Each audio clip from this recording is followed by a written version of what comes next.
नमस्कार दोस्तों, उम्मीद है आप सभी अच्छे होंगे। इस वीडियो में हम जानने वाले हैं एक और हिस्टोरिकल टॉपिक के बारे में, सम्राट हर्षवर्धन के बारे में, सम्राट हर्षवर्धन के पूरे जीवन काल के बारे में। तो चलिए गाइस, बिना किसी देरी के शुरुआत कर लेते हैं इस वीडियो की। सम्राट हर्षवर्धन पुष्यभूति वंश के महान शासक थे, जिन्होंने विपरीत परिस्थितियों के बावजूद भारत को एकता के सूत्र में बांधा था। इन्हीं के बारे में हम संपूर्ण जानकारी इस वीडियो में जानने वाले हैं। गुप्त साम्राज्य के पतन के बाद पुष्यभूति ने पुष्यभूति वंश की स्थापना की थी। गुप्त साम्राज्य के पतन के बाद समस्त भारत छोटे छोटे राज्यों में टूट गया था। उसी समय हुए हुणों के आक्रमण ने स्थिति को और भी ज्यादा खराब कर दिया था। भारत के ये छोटे छोटे राज्य, इनके शासक आपस में एक दूसरे से लड़ते झगड़ते रहते थे। इसी वजह से उस समय स्थिति बहुत ही ज्यादा खराब थी। तो ऐसी स्थिति में पुष्यभूति ने पुष्यभूति वंश की स्थापना की थी थानेश्वर नामक स्थान पर, और इसी के शासक थे सम्राट हर्षवर्धन, जिन्होंने विपरीत परिस्थितियों के बावजूद भी उत्तर भारत को फिर से एकता के सूत्र में बांध दिया था। तो चलिए गाइस, जान लेते हैं इसके बारे में पूरे विस्तार पूर्वक। हर्षवर्धन के समय में उत्तर भारत का साम्राज्य था। उत्तर भारत के एक शक्तिशाली सम्राट हुआ करते थे हर्षवर्धन। 606 ईसा पूर्व 606 ईस्वी से लेकर 647 ईस्वी तक हर्षवर्धन ने शासन किया था। वर्धन वंश भी कहा जाता है पुष्यभूति वंश को। पुष्यभूति वंश के इतिहास के बारे में हम पिछली वीडियो में जान चुके हैं डिटेल से। इस वीडियो में हम जानेंगे सम्राट हर्षवर्धन के बारे में, जो कि अंतिम शासक थे पुष्यभूति वंश के। इसके सभी अन्य शासकों के बारे में हम पिछली वीडियो में डिटेल में जान चुके हैं। तो चलिए गाइस, शुरुआत कर लेते हैं सम्राट हर्षवर्धन के जीवन काल से। सम्राट हर्षवर्धन का जन्म 4 जून 590 ईस्वी में थानेश्वर के विशाल राज्य में हुआ था। हर्षवर्धन के जन्म के बाद कई दिनों तक उत्सव मनाया गया था।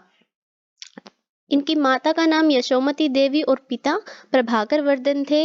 ये अपनी माता की भांति सहनशील और पिता की भांति साहसी और प्रतापी राजा थे। इनके 3 भाई बहन थे। सबसे बड़े भाई का नाम राज्यवर्धन, बड़ी बहन का नाम राज्यश्री था। हर्षवर्धन सबसे छोटे थे। वो अपनी बहन का आदर करते थे, अपने भाई का आदर करते थे, अपनी बहन से अथाह प्रेम करते थे। हर्षवर्धन के पिता का नाम है, तीनों के पिता का नाम था हर्षवर्धन। राज्यश्री का विवाह प्रभाकर वर्धन ग्रीवर्मन मौखरी के साथ कर देते हैं, जो कि उस समय कनौज के शासक हुआ करते थे, मौखरी वंश के। हर्षवर्धन की विद्वानता और बुद्धिमत्ता को देखकर अनुमान लगाया जाता है कि उनकी शिक्षा दीक्षा उचित ढंग से हुई है। उन्हें शस्त्र अभ्यास और युद्ध अभ्यास करने का शौक हुआ करता था। उनकी माता के भतीजे भंडी के साथ उनका बचपन बीता है। उन्हीं से हमें इनके बचपन की जानकारी प्राप्त होती है। सम्राट हर्षवर्धन राज्यवर्धन की मृत्यु के बाद मात्र 16 वर्ष की आयु में प्रधानमंत्री भंडी के परामर्श पर अभिषेक करवा लेते हैं थानेश्वर में 606 में, और मात्र 16 वर्ष की आयु में थानेश्वर के सिंहासन पर विराजमान हो जाते हैं। यहाँ से शुरुआत होती है सम्राट हर्षवर्धन के शासनकाल की। सम्राट हर्षवर्धन ने 606 से लेकर 647 ईस्वी तक शासन किया। सबसे पहले राज्याभिषेक के उपरांत हर्ष ने सबसे पहला जो कार्य था वो था शत्रु से बदला लिया। शत्रु थे जिन्होंने ग्रीवर्मन मौखरी की हत्या कर दी थी संयुक्त रूप से, वो हर्षवर्धन के शत्रु थे, और उसके भाई की हत्या कर दी गई थी धोखे से राज्यवर्धन की। उसकी हत्या का बदला लेने के लिए सबसे पहला कार्य किया। सबसे पहले उसे सूचना मिलती है कि उसकी बहन राजश्री कारागार से भाग गई है, तो वो उसे ढूंढ कर लाते हैं। वहां पर हर्षवर्धन को पता चला कि उसकी बहन राजश्री भागकर विंध्याचल के पर्वतों में चली गई है। वहां पर उन्हें दिव्याकर मित्र नामक बौद्ध सन्यासी मिलते हैं, जिसकी सहायता से वो अपनी बहन को खोज लेते हैं। उस समय वो सती होने जा रही थी जिस समय हर्षवर्धन को मिली। हर्ष अपनी बहन को देखकर खुश हुआ और वो अपनी बहन के साथ कनौज वापस पहुंचा। कनौज की प्रजा ने उनका भव्य स्वागत किया। राष्ट्र के आग्रह पर थानेश्वर और कनौज को मिला लिया गया और कनौज को राजधानी घोषित कर दिया हर्ष ने। थानेश्वर तथा कनौज की शक्ति मिलकर दोगुनी हो गई। अब बारी आती है हर्षवर्धन के विजय अभियान की, जो शुरुआत होती है उसके भाई के हत्या करने वाले की मृत्यु के साथ, हत्या करने वाले से युद्ध के साथ। राज्यवर्धन की हत्या कर दी गई थी धोखे से शशांक राजा ने, जिससे वो युद्ध करने गए थे। शशांक राजा जो कि गौड़ के राजा थे, मालवा के राजा देवगुप्त, वल्लभी के राजा ध्रुवसेन, इन तीनों ने संयुक्त रूप से इनके बहनोई को मार दिया था, जिसका बदला लेने राज्यवर्धन गए थे। लेकिन और उसी के कारण जो राजश्री है वो बंदी बन गई थी और उसे कारागार से भागकर विंध्याचल के पर्वतों में जाना पड़ा था।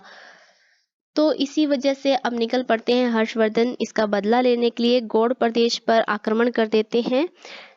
शैव मत का अनुयायी था राजा शशांक, बौद्ध मत का घोर विरोधी था। उसने गया का पवित्र वृक्ष बोध वृक्ष को भी कटवा दिया। सबसे पहले भंडी गए उनसे आक्रमण करने के लिए, लेकिन वो पूरी तरह दमन नहीं कर पाए थे।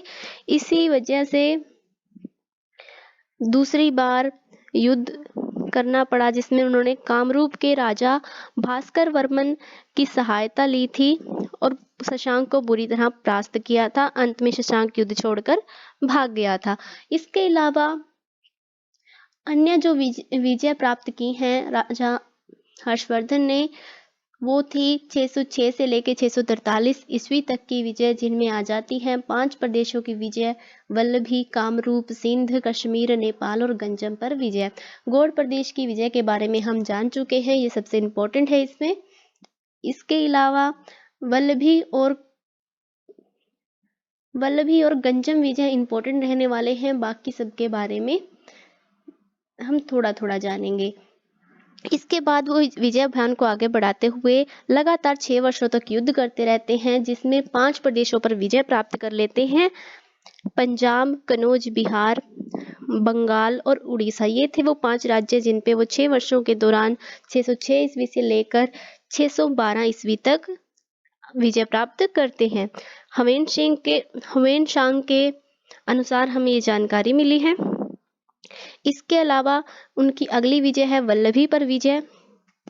वल्लभी, जो कि गुजरात को कहा जाता है, भौगोलिक दृष्टि से एक संपन्न राज्य था और महत्वपूर्ण भी था। तो इसी कारण 330 ईस्वी में विशाल सेना के साथ हर्षवर्धन वल्लभी पर आक्रमण कर देते हैं। ध्रुवसेन द्वितीय का शासन था, जो कि पराजित हो जाते हैं राजा हर्षवर्धन से और भड़ोच के राजा दत्ता द्वितीय के पास शरण लेने पहुंच जाते हैं और दत्ता द्वितीय के कहने के बाद ध्रुवसेन को राज्य वापस लौटा दिया जाता है। और इसके बाद हर्ष अपनी पुत्री का विवाह ध्रुवसेन के साथ कर देते हैं और उसे अपना जमाता बना लेते हैं। तो ये थी वल्लभी पर विजय। इसके बाद कामरूप पर विजय इतनी इंपॉर्टेंट नहीं है, फिर भी हम जान लेते हैं। कामरूप पर विजय है राजा भास्कर वर्मन, जिन्होंने गौड़ प्रदेश की विजय में राजा हर्षवर्धन का साथ दिया था। तो अब हर्षवर्धन कामरूप पर भी आक्रमण कर देते हैं और उस राज्य को भी अपने अधीन कर लेते हैं राजा भास्कर वर्मन को परास्त कर। लेकिन हर्षवर्धन शशांक को हराने में भास्कर वर्मन की सेवा को ध्यान में रखते हुए उसे उसका राज्य लौटा देते हैं। भास्कर वर्मन पहले ही हर्ष की अधीनता को स्वीकार कर लेते हैं और कनौज सम्मेलन में हाथी उपहार में भी देते हैं।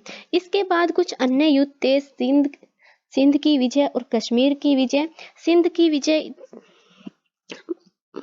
विजय की अगर हम बात करें तो प्रभाकर वर्धन, जो कि हर्ष के पिता थे, उन्होंने पहले ही सिंध को अधिकार में ले लिया था, लेकिन उनकी मृत्यु के बाद वहां पर अराजकता फैल गई और पुनः सिंध ने अपने आप को स्वतंत्र कर लिया। हर्ष ने स्थिति को सुदृढ़ करने के लिए सिंध पर आक्रमण किया और विजय प्राप्त की। इसके अलावा कश्मीर की विजय की अगर हम बात करें तो वहां के राजा थे उस समय दुर्बल वर्धन। तो कश्मीर में उस समय महात्मा बुद्ध का पवित्र दान था, जिसके लिए राजा हर्षवर्धन आक्रमण कर देते हैं कश्मीर पर और बलपूर्वक अधीनता स्वीकार करवाते हैं और उस दांत को कनौज के विहार में स्थापित कर देते हैं। नेपाल की विजय में ये कहा जाता है कि हर्ष ने एक बर्फीले प्रदेश में आक्रमण किया था और वहां विजय प्राप्त की थी। अनुमान लगाया जाता है कि वो नेपाल है। ऐसा इसलिए क्योंकि वहां के शासक थे अंशुवर्मन, जिन्होंने हर्ष संवत का प्रचलन आरंभ किया था, जो यह प्रमाणित करता है कि अंशुवर्मन ने भी हर्षवर्धन की अधीनता स्वीकार कर ली थी। गंजम विजय सबसे इम्पोर्टेंट है। गंजम यानी कि उड़ीसा पर विजय, जिसमें पहले आक्रमण में हर्ष असफल रहे थे और दूसरे आक्रमण में हर्ष को सफलता मिली थी, क्योंकि दूसरे आक्रमण में वहां के जो राजा थे पुलकेशिन द्वितीय, उनकी मृत्यु हो चुकी थी। पुलकेशिन द्वितीय और हर्षवर्धन के पहले युद्ध की अगर हम बात करें तो हर्षवर्धन उस समय उत्तर भारत का सबसे शक्तिशाली शासक था। दूसरी तरफ पुलकेशिन द्वितीय दक्षिण भारत का सबसे शक्तिशाली शासक था। दोनों ही महत्वाकांक्षी थे, दोनों ही शक्तिशाली राजा थे। इसी कारण बल्लवी पर विजय के साथ ही पुलकेशिन द्वितीय शंकित हो जाते हैं और युद्ध अनिवार्य हो जाता है। तो इसी कारण हर्ष 5 प्रदेशों की सेना को एकत्रित कर आक्रमण कर देते हैं उड़ीसा पर, जहां पर उनका सामना होता है पुलकेशिन द्वितीय से 633 ईस्वी में। तो नर्मदा नदी के किनारे पर यह युद्ध होता है और इस युद्ध में हर्षवर्धन परास्त हो जाते हैं और इसके पश्चात दूसरे युद्ध में उनकी विजय होती है, क्योंकि उस समय पुलकेशिन द्वितीय की मृत्यु हो चुकी होती है। अब हम बात कर लेते हैं सम्राट हर्षवर्धन के चरित्र के बारे में। कैसे थे सम्राट हर्षवर्धन, इसकी जानकारी हमें बाणभट्ट की रचना हर्षचरित्र तथा कुछ जानकारी हमें सीयू की, जो कि ह्वेनसांग ने लिखी थी, उससे मिलती है। तो सबसे पहले जान लेते हैं चरित्र के बारे में। कुशल शासन प्रबंधक थे, महान सेनापति थे, बहुत दयालु शासक भी थे, एक विजेता भी थे। उन्होंने अनेक युद्धों में विजेता प्राप्त की थी और एक विशाल सेना का गठन भी कर रखा था। उनकी सफलताओं की तुलना के आधार पर समुद्रगुप्त से उनकी तुलना की जाती है। प्रजा प्रेमी थे, उन्होंने भी अशोक की भांति अपना जीवन प्रजा के कल्याण के कार्यों में समर्पित कर रखा था। दीन दुखियों की सहायता करते थे, प्रजा कल्याण में राजकोष का एक भाग देते थे, जिससे चिकित्सालय, भवन, विद्यालय, सड़कें इत्यादि का खर्च हुआ करता था। और वो प्रजा का हालचाल जानने के लिए राज्य में भ्रमण भी करते थे। और इन्हीं कारणों से उन्हें 606 से लेके 647 तक के अपने शासनकाल में महाराजाधिराज, परम भट्टारक, परमेश्वर, सार्वभौम, शीलादित्य, शकलो उत्तरपथनाथ, इतनी सारी उपाधियां धारण की। इन सब नामों से उन्हें बुलाया जाता था। इनमें 2 वर्ड हैं, जो है परम भट्टारक, जिसका अर्थ होता है सबसे बड़ा शासक। शकलो उत्तरपथनाथ का अर्थ होता है सारे उत्तरी क्षेत्र का स्वामी। इसके अलावा हर्ष महान दानी थे। उनकी दानशीलता के लिए वो विश्व भर में प्रसिद्ध थे। दान देने के लिए उन्होंने एक कोष का गठन कर रखा था। प्रत्येक 5 वर्ष बाद प्रयाग सम्मेलन में वो जितना हो सके उतना दान किया करते थे। ह्वेनसांग के अनुसार 643 ईस्वी के प्रयाग सभा में हर्ष ने अपना सब कुछ दान में दे दिया था, यहाँ तक कि वस्त्र भी अपनी बहन राज्यश्री से मांगकर धारण किए थे। इसके अलावा वो परिवार प्रेमी भी थे। उनका अपने परिवार से बहुत लगाव था। अपने भाई की हत्या का बदला लेना और अपनी बहन को ढूंढ निकालना, इससे अनूठे परिवार प्रेम किसी भी राजा में हमें देखने को नहीं मिलता है। प्रयाग सभाओं में भस्कर दान किया करते थे, बौद्ध धर्म का प्रचार किया करते थे, धर्म सहनशीलता उनके अंदर थी। प्रयाग सभा में उन्होंने पहले दिन बौद्ध की, दूसरे दिन सूर्य की और तीसरे दिन शिव की उपासना की थी। इस सभा में उन्होंने 500 ब्राह्मणों को भोजन करवाया था और दान भी दिया था। हिंदू, जैन, बौद्ध सभी धर्म के लोग रहते थे उनके साम्राज्य में और वो सभी को इक्वल ही समझा करते थे। बौद्ध धर्म का प्रचार किया उन्होंने, बौद्ध धर्म के प्रचारक बने। उन्होंने बौद्ध धर्म के लिए इतना कुछ किया कि उनका नाम अशोक और कनिष्क के समान बौद्ध धर्म के इतिहास में लिखा गया है। इन्होंने अनेक कार्य किए बौद्ध धर्म को प्रचलित करने के लिए। अहिंसा का पालन किया, बौद्ध पशुवध और शिकार पर प्रतिबंध लगा दिया, बौद्ध मठ और विहारों का निर्माण करवाया, यहाँ तक कि राजदूतों को भेजा विदेशों में धर्म प्रचार के लिए। विदेशों में राजदूत भेजकर प्रचार करवाया, बौद्ध सभाओं का आयोजन करवाया। प्रत्येक वर्ष हर्ष ने 200 करमुक्त गांव नालंदा विश्वविद्यालय को दान में दे दिए थे, क्योंकि वहां पर बौद्ध धर्म की शिक्षा दी जाती थी।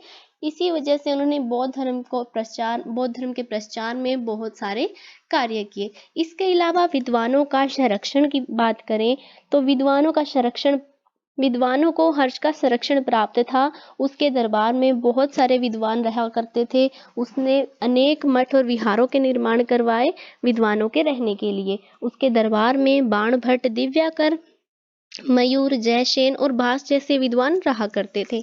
नाटककार सम्राट हर्षवर्धन को कला और साहित्य प्रेमी सम्राट बताया जाता है।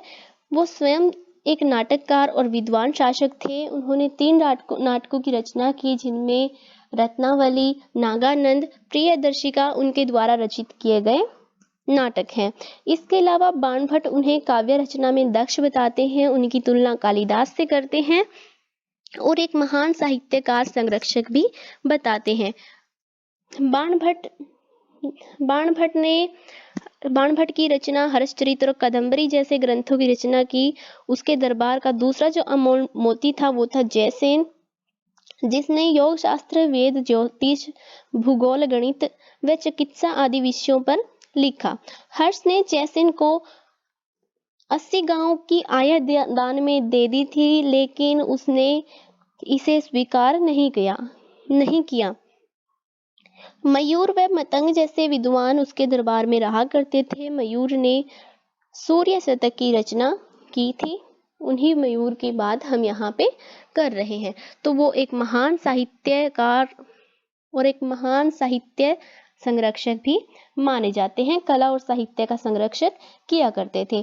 शिक्षा का संरक्षण की अगर हम बात करें तो शिक्षा के लिए उस समय नालंदा विश्वविद्यालय सर्वाधिक प्रसिद्ध था, जिसको हर्ष ने 200 करमुक्त गांव खर्च चलाने के लिए दान में दिए थे। वह अपने राज्य की आय का 1/4 भाग विद्वानों को पुरस्कार देने के लिए बांट दिया करता था, ताकि शिक्षा को प्रोत्साहन मिले। इसके अलावा हम अगर बात करें सम्राट हर्षवर्धन के शासन प्रबंधन की, तो सम्राट हर्षवर्धन ने मंत्री परिषद का गठन कर रखा था शासन चलाने के लिए। उस समय वह स्वयं ही सर्वोच्च अधिकारी था, सर्वोच्च न्यायाधीश था, सर्वोच्च सेनापति था। उसकी शक्तियां असीमित थी। वो किसी को भी पद पे नियुक्त कर सकता था, हटा सकता था और उसकी पदोन्नति भी कर सकता था। अंतिम निर्णय राजा का हुआ करता था। उसने एक मंत्री परिषद का गठन कर रखा था सकुशल शासन चलाने के लिए, जिसमें योग्य और उत्कृष्ट लोगों को ही मंत्री पद पर नियुक्त किया जाता था। सैन्य गुण होना आवश्यक था, क्योंकि हर्ष के समय में कोई भी मंत्री सैनिक अभियान के लिए भेजा जा सकता था। तो जो प्रमुख मंत्री हुआ करते थे मंत्री परिषद में, वो थे प्रधानमंत्री, जिन्हें राजा का प्रमुख सलाहकार माना जाता है, महासंधि विग्रह अधिकृत, युद्ध व शांति मंत्री, महाबलाधिकृत, सेना अध्यक्ष, महाप्रतिहार, महल का सुरक्षा मंत्री, अष्टपटालिक लेखा अधिकारी। तो ये अधिकारी उस समय कुछ प्रमुख मंत्री हुआ करते थे मंत्री परिषद के। इसके अलावा हम देख लेते हैं प्रांतीय शासन व्यवस्था को, जिसमें पूरा साम्राज्य प्रांतों में बटा हुआ था, जिसके अंदर प्रत्यक्ष और अप्रत्यक्ष रूप से मुख्य हुआ करते थे। प्रांतों के अप्रत्यक्ष रूप से जो मुख्य होते थे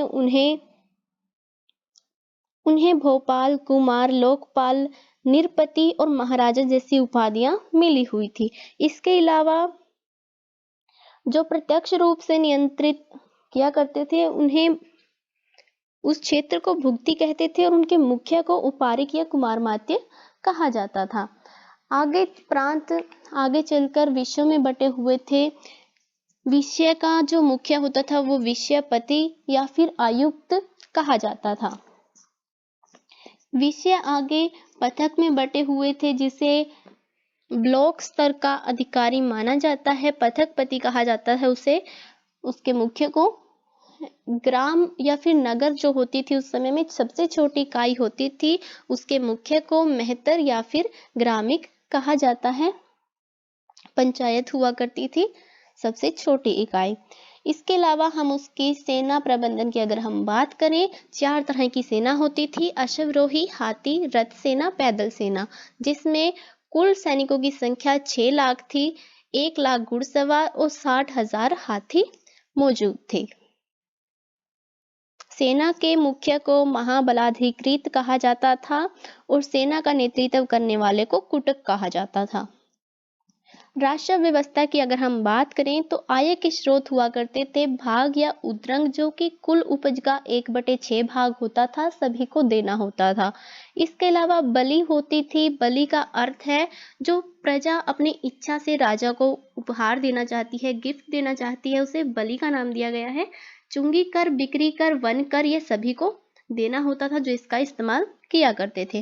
व्यय की अगर हम बात करें कि खर्च कहाँ पर होता था, दान देने में, प्रजा हित कार्यों में, वेतन में, सेना पर खर्च में, राज परिवार पर खर्च में। सेना के खर्च में सबसे ज्यादा एक बड़ा भाग खर्च किया जाता था उनके अस्त्र शस्त्र, कवच, कुंडल, घोड़े, हाथियों के प्रबंधन के लिए, और दान देने के लिए भी एक बड़ा भाग होता था पूरे आय का। तो दान और प्रजा हित कार्य और सेना के खर्च में अधिकतर धन व्यय किया जाता था। सभी कर्मचारियों को वेतन दिया जाता था, चाहे वो छोटा हो या फिर किसी बड़े पद पर हो, सभी के लिए एक वेतन मौजूद था। न्याय व्यवस्था की बात करें अगर हम हर्ष के समय में, तो न्याय व्यवस्था बहुत अच्छी थी उस समय में। हर्ष के साम्राज्य में कानून व्यवस्था अच्छी थी, अपराध कम थे, दंड कठोर थे। इसके अलावा अपराधियों को जांच के लिए अग्नि, जल, विष व तुला परीक्षा करवाई जाती थी। शांति बनाए रखने के लिए हर्ष ने आरक्षी विभाग यानी कि पुलिस विभाग का गठन किया हुआ था। दंडपाशिका व दंडिक इसके मुख्य अधिकारी होते थे। उसके राज्य में गुप्तचर भी क्रियाशील रहते थे, अपना कार्य अच्छे से करते थे। न्याय करते समय किसी से भी कोई पक्षपात नहीं होता था। अपराधी के अंग काटना, मृत्यु दंड का भी प्रचलन था। सबसे बड़ा अपराध देशद्रोह का हुआ करता था। हर्ष के साम्राज्य में शासन का कार्य ईमानदारी से होता था, परंतु इतनी अच्छी कानून व्यवस्था होते हुए भी मार्ग सुरक्षित नहीं थे। स्वयं ह्वेन-सांग को चोर डाकुओं का सामना करना पड़ा था। 2 बार उसको भी लूट लिया गया था। तो इसी वजह से उस समय में भी अपराध हुआ करते थे। हर्षवर्धन के साम्राज्य में अगर अर्थव्यवस्था की हम बात करें तो अर्थव्यवस्था काफी मजबूत थी। व्यापार और कृषि के कारण अर्थव्यवस्था काफी मजबूत थी। उस समय व्यापार काफी समृद्ध हो चुका था, जिसमें बहुत सारे उद्योग आ गए थे: कपड़ा उद्योग, चमड़ा उद्योग, बर्तन उद्योग, औजार उद्योग इत्यादि। अब बात कर लेते हैं सामाजिक व्यवस्था की। सामाजिक व्यवस्था की अगर हम बात करें तो वर्ण व्यवस्था मौजूद थी, जिसमें 4 वर्ण, उपजातियां और जातियां, मिश्रित जातियां आ चुकी थी। 4 वर्ण ब्राह्मण, क्षत्रिय, वैश्य, शूद्र। इनके अलावा उपजातियां और मिश्र जातियां भी आ चुकी थी। विवाह, अंतरजातीय विवाह भी मान्य थे। अलोम विलोम, अलोम प्रतिलोम विवाह भी होते थे उस समय में। निम्न जाति का ऊपरी जाति में, ऊपरी जाति का निम्न जाति में विवाह कर सकता था। सती प्रथा का भी प्रचलन था। विधवा स्त्री श्वेत वस्त्र धारण करने लगी थी। उच्च नैतिक जीवन जीते थे लोग, प्रतिष्ठावान बताया जाता है भारतीयों को। ह्वेन-सांग के स्रोतों के अनुसार कर्तव्य एवं ईमानदार निष्ठा वाले बताए जाते हैं। आवास की एक योजना थी। नगर साधारण निश्चित योजना के अनुसार बनाए जाते थे। चारों ओर सुरक्षा के लिए परकोटे बनाए जाते थे। कई मंजिलों के मकान हुआ करते थे। घरों के निर्माण पत्थरों से, पक्की ईंटों से भी किए जाते थे। गांव का आकार काफी छोटा होता था और मकान सामान्यतः कच्ची मिट्टी से बनाए जाते थे, लकड़ियों का उपयोग करके बनाए जाते थे। इसके अलावा सम्राट हर्षवर्धन की धार्मिक व्यवस्था की अगर हम बात करें तो उनके शासनकाल में धार्मिक सहनशीलता मौजूद थी। वो कट्टरपंथी नहीं थे।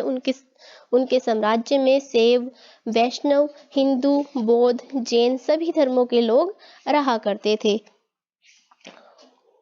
वो सभी धर्मों के विद्वानों को भास्कर दान किया करते थे, जितना हो सके उतना दान किया करते थे। वो बौद्ध पहले शैव मत को मानते थे, लेकिन बाद में उन्होंने बौद्ध धर्म को अपना लिया था। बौद्ध धर्म के प्रचार के लिए उन्होंने अनेक कार्य किए। प्रयाग सभा करवाते थे प्रत्येक वर्ष, जहां पर वो बहुत सारे ब्राह्मणों को भोजन करवाते थे, वस्त्र दान करते थे। तो ये थी हर्षवर्धन की पूरी कहानी। हर्षवर्धन को इसी वजह से पुष्यभूति वंश का महान शासक भी कहा जाता है। हर्षवर्धन ने एक बार फिर से भारत को एकता के सूत्र में बांधने का काम किया था। इसके पश्चात एक और जो पहलू है हर्षवर्धन के समय का, वो है ह्वेनसांग, एक चीनी यात्री जो कि यात्रियों का राजकुमार भी कहा जाता है। वो हर्षवर्धन के शासनकाल में ही भारत में आया था और 8 वर्षों तक हर्ष के दरबार में रहा था। 629 ईस्वी में वो भारत यात्रा के लिए चीन से निकला था। वह बौद्ध धर्म के तीर्थ स्थानों में बौद्ध धर्म को जानने के लिए भारत में आया था। वह ताशकंद, समरकंद व बलख से होता हुआ भारत के गांधार में पहुंचा था। यहाँ से चलकर उसने पंजाब, कपिलवास्तु, गया, सारनाथ, श्रावस्ती, कुशीनगर आदि स्थानों की यात्रा की। 2 साल तक नालंदा विश्वविद्यालय में शिक्षा भी ग्रहण की। इसके बाद वो दक्षिण भारत घूमने के बाद 644 ईस्वी में चीन के लिए प्रस्थान कर गया। चीन पहुंचकर उसने भारत यात्रा का वृत्तांत लिखा, जिसका नाम था सियुकी। इसका अर्थ है पश्चिम देश का वृत्तांत। इस ग्रंथ में हर्षकालीन भारत की राजनीतिक, सामाजिक, आर्थिक, सांस्कृतिक और धार्मिक स्थितियों की जानकारी हमें प्राप्त होती है। इतना सब होने के बाद भी हर्षवर्धन के साम्राज्य का, पुष्यभूति वंश का अंत क्यों हुआ? हर्षवर्धन एक विजेता ही नहीं अपितु एक कुशल शासन प्रबंधक, दयालु, दानवीर, साहित्य संरक्षक, उच्च कोटि के विद्वान सम्राट थे। हर्ष प्राचीन काल के भारतीय इतिहास में इतने महान सम्राट का निर्माण और इतने महान सम्राट तथा महान साम्राज्य का निर्माता था। उसने सम्राट अशोक की भांति बहुत सारे जन कल्याण के कार्य किए, भौतिक और आध्यात्मिक उन्नति के अवसर अग्रसर किए। इसके बाद समाज के उन्नति के लिए कार्य किए और फिर भी इस राजवंश का अंत क्यों हुआ? हर्ष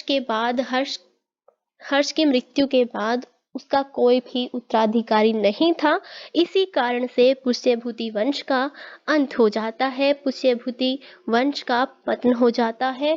नेक्स्ट वीडियो में हम जानेंगे दक्षिण भारत के उस समय के प्रमुख शासकों के बारे में। ये थे उत्तर भारत की स्थिति जो हमने जान ली।